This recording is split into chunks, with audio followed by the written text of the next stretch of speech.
Kung sumakay na kayo ng eroplano, I wonder if you ever pay attention to the briefing that is routinely given by the flight attendants in all airlines before departure.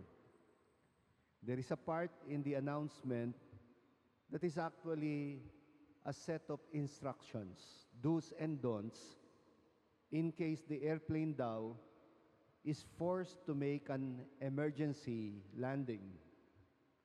Of course, hindi nila sasabihing magka-crash or crash landing. That part in the announcement uses what I call a euphemism. Kasi magbabago yung tono ng stewardess to a very sweet voice.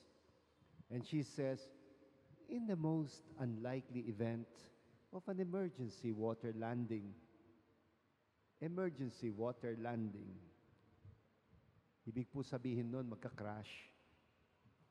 You will never actually hear them say, in case the pilot is forced to make a crash landing on the sea or on the ocean, presuming, of course, that the plane will not plunge right into the water and will neither implode nor explode, hindi nila sasabihin yan.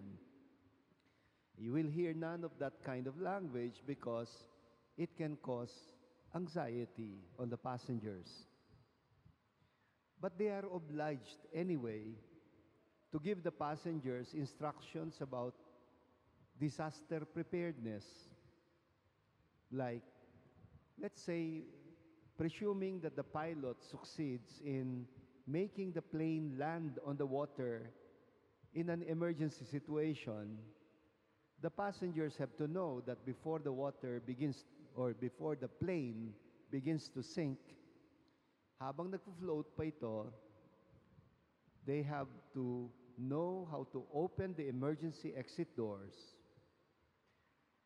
and pull a contraption that will make the rubber slides pop up and get automatically inflated so that the passengers who are supposed to know already how to put on a life vest, kung nakinig sila, and how to inflate it as per earlier instructions, so that they can take turns sliding down from the exit door papunta saan?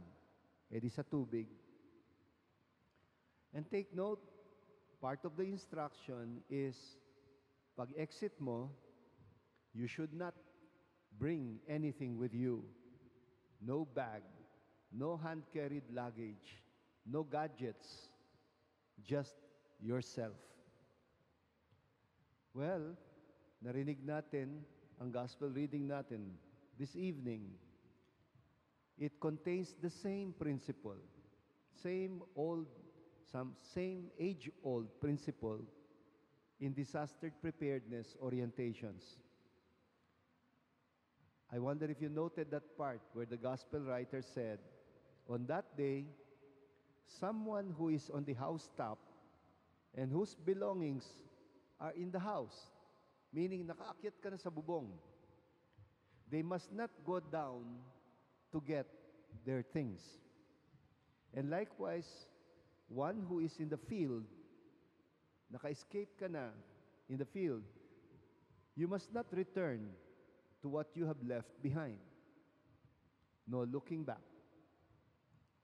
The second instance of attempting to come down, or that split second instance of attempting to come down or to return in order to retrieve some belongings could mean death.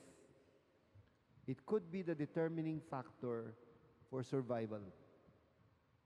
Sabi pa ng evangelist, remember the wife of Lot. The wife of Lot, nasa book of Genesis, ang kwento. What did she fail to do? How come she turned into a pillar of salt? It's not magic. She forgot the instruction not to look back, not to attempt to go back for some belongings. Yun yung tinatawag kong the split-second decision that can compromise the possibility of survival? Well, you know that we are nearing the end already of the liturgical season when we begin to hear about end times again in the Gospels and the warnings about the kind of mindfulness or alertness na kailangan natin in order to be able to face unforeseen events, in order to be able to survive disasters, along with the readiness to let go of everything. Just a few days more, and we will be entering again into a new liturgical season in the church, the season of Advent. Sayang naman, if we only turn Advent into a prelude, a mere prelude to the Christmas festivities. Yung iba Advent pa lang, nagki-Christmas na sila. But Advent is supposed to be the opposite of the mood of festivity.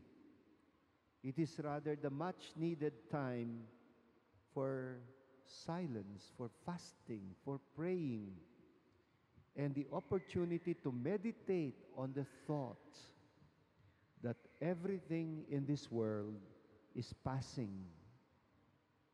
Ang tawag ko dito, end time reckoning. It is the only thing that can truly prepare us for new beginnings in life, for a rebirthing, for a second coming, to be able to prepare not with fear and trembling, but rather with hope and an inner sense of peace and equanimity.